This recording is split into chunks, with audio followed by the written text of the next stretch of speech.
I have found myself, honestly, getting really frustrated with people who struggle with allowing themselves to feel the feelings that they have.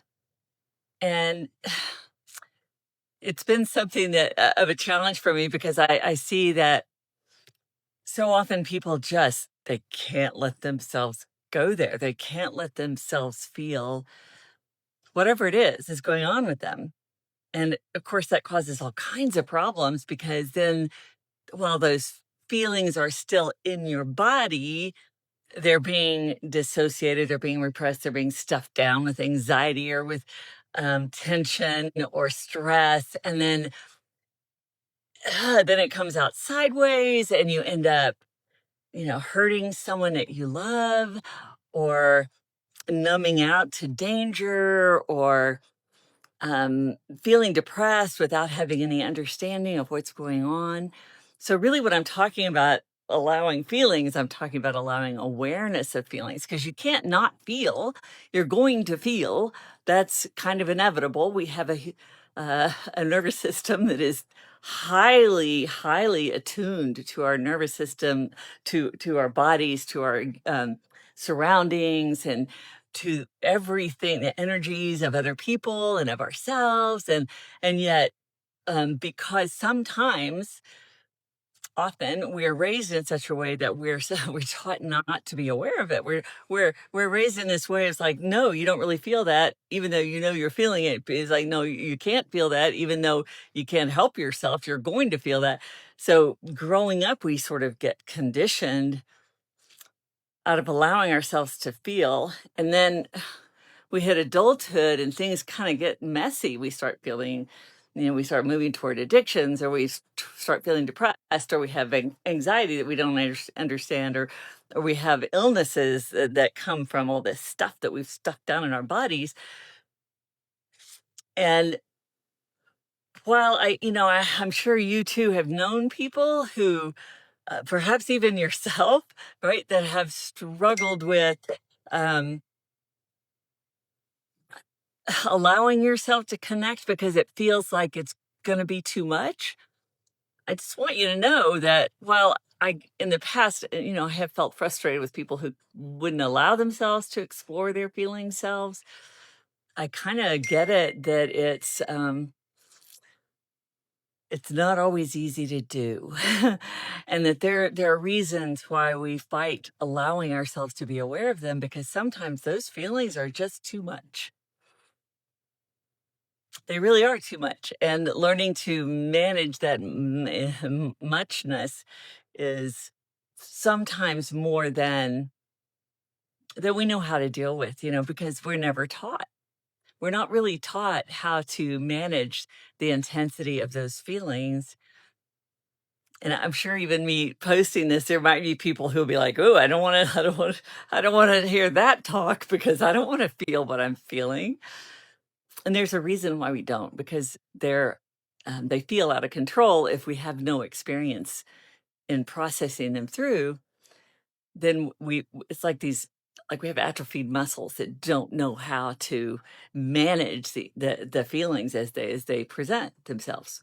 Even though some of them are like really good feelings, there's still too much to manage, right?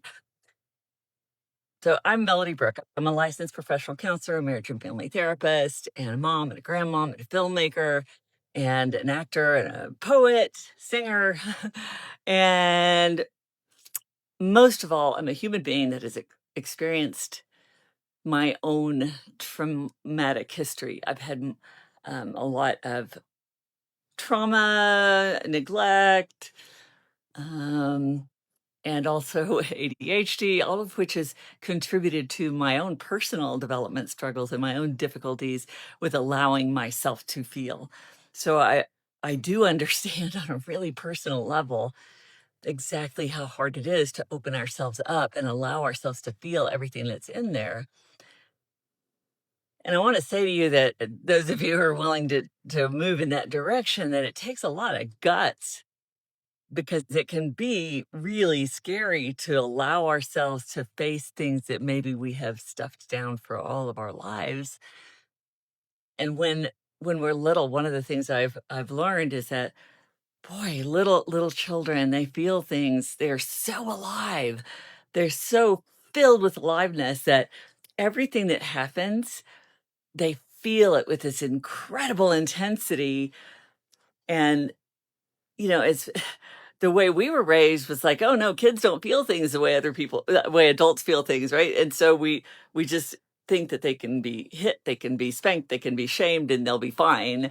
When in fact, those behaviors that we use to try to get kids to conform to society are a setup for us to disconnect from our feelings, because when we're spanked, when we're shamed, when we're put down or punished, as little people, boy, do we feel that incredibly painfully in huge, in big way. Even little things sometimes can just be so big because we're internalizing it in a way that our parents don't understand. And so then going back and sort of allowing the parts of us to kind of unravel the distorted thinking that maybe set those feelings all in place can feel really overwhelming and painful and difficult. So it's why we have therapists, right?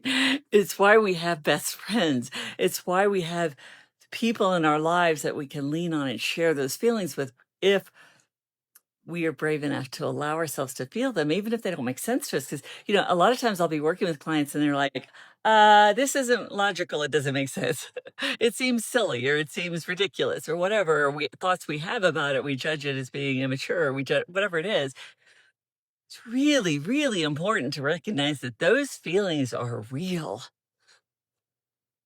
and they follow their own logic. They don't follow, adult rational mind thinking logic. They have their own logic that goes with their way of understanding the things that have happened to them, and their environment, and how people act in their world, that may not have anything to do with the way you live today, or the way you conceive of yourself today, or the way you experience your life and your environment today. And so it's like it'll seem foreign to you when you get close to it, and it's like, wait a second, that doesn't even make sense that I would feel that. Ooh, I highly, highly recommend that you let yourself go, ooh, that's interesting. Where did that come from? What part of me is holding that interesting feeling? Because the more you can invite in these parts of you that hold you, that essentially they're holding parts of it's you, they're holding off in these different areas in your body and your psyche, where if you allow yourself the courage and the curiosity and the self kindness to listen and see what you can help that part of you process through, there's all kinds of shifts that can happen in your personal life, in your career, in your relationships, and your sense of self-esteem and self-empowerment, that that is limited when you don't allow yourself to process through that difficult stuff. And yes, people can succeed in, various areas of the world and in their life without doing that work, but it's a difficulty. And you'll see that, they might have one area of their life where they just like whoosh, are unstoppable, and then have other parts of their life where it just doesn't seem to work. And recognizing that helps us to recognize that we are so complicated. We have so much of us. I mean, you think about it, right? The computers that we none of them are as much capacity as a human brain does. None of our computers can process things the way our human brain does, in as quickly and as and so it makes sense that there would be a lot of complications to how that all comes together, how it all works. And learning to discover who you are inside of all those different parts of you, it's work. And long term, I think it's why we're here. I think we're here to grow and learn and become more than what we think we are.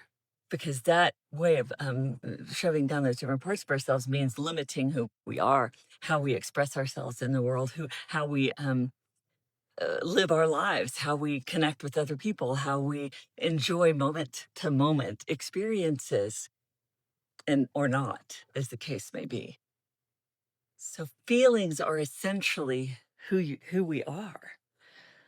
That is both the gift and the curse of allowing ourselves to feel, because knowing perhaps that there are feelings that we have about experiences we had that mean we're going to have to reevaluate some of our past relationships or how we viewed ourselves in the world can feel pretty scary. And yet, I promise you, you have everything it takes to work through that.